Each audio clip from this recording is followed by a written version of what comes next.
unexpected bliss of having a 17-year-old daughter who is learning to drive. And I'm the supervising driver.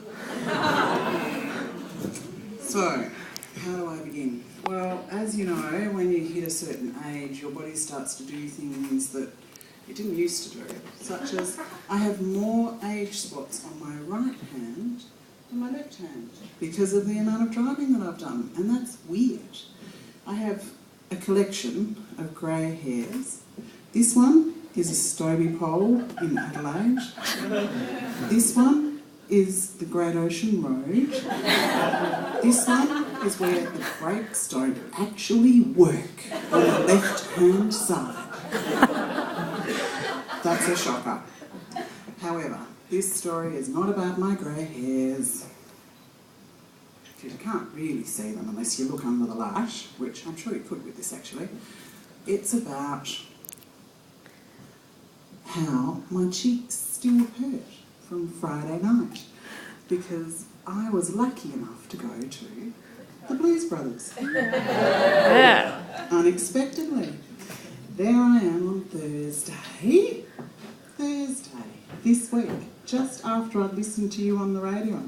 And I thought, oh yeah, I'll look out for something unexpected so I can tell a story.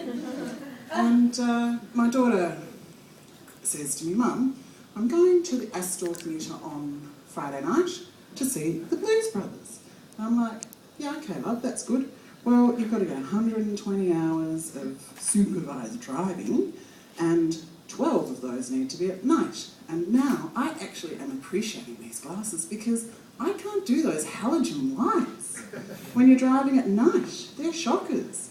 And because sleep deprivation is just a part of life when you're going through that change, it's even worse because you're kind of exhausted all the time on 4 hours sleep.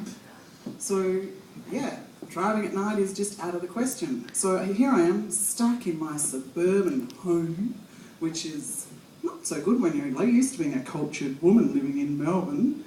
And and I used to love the Astor when I was a young chicken. I used to go there all the time. So, yes, so here I am, and I'm like, yeah, okay. So, now I just have to convince her that it's actually a good idea to take your extraordinarily daggy, embarrassing mother out. So, I'm rambling a bit, aren't I? I've only got 5 minutes. So, I'll get to the chase. So we're driving along, we picked these girls up, and one of the girls, I said to her, Sarah, why are we going to this VIP event? And she says, well, when I was 8 weeks old, I went to Ontario in Canada with my mum and dad to be an extra with the Blues Brothers ensemble. And I'm like, oh, well, yeah, that's pretty cool. So we get there, get the best park in the universe, have to be there early, and go in this special entrance with all these dudes that are dressed as Jake and Elwood, and I'm like, well, I'm the triangle player.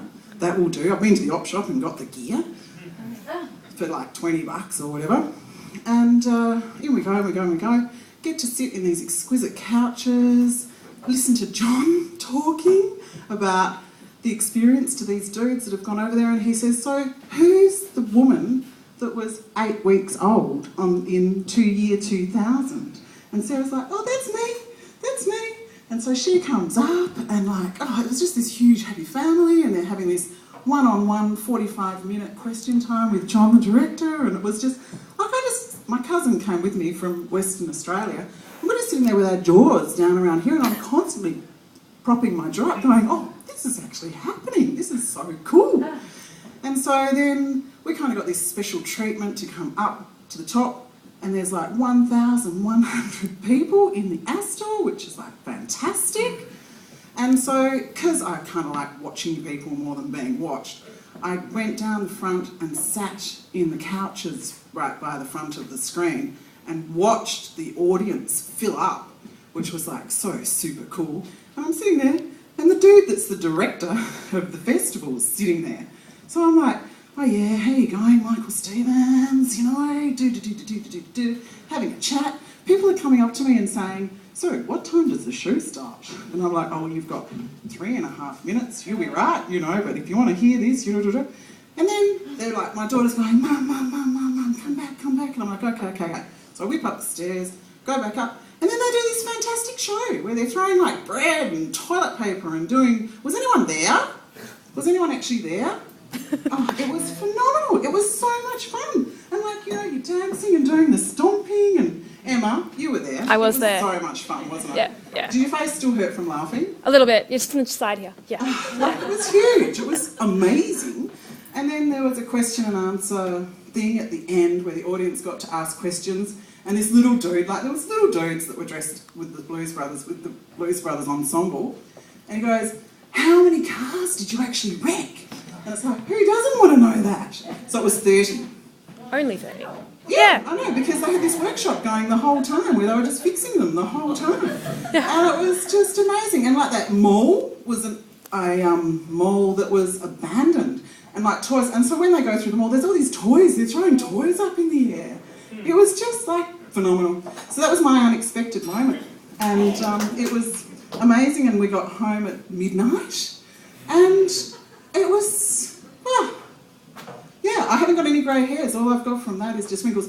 But I will finish on the note that I hope my daughter can drive as well as Elwood in that final car.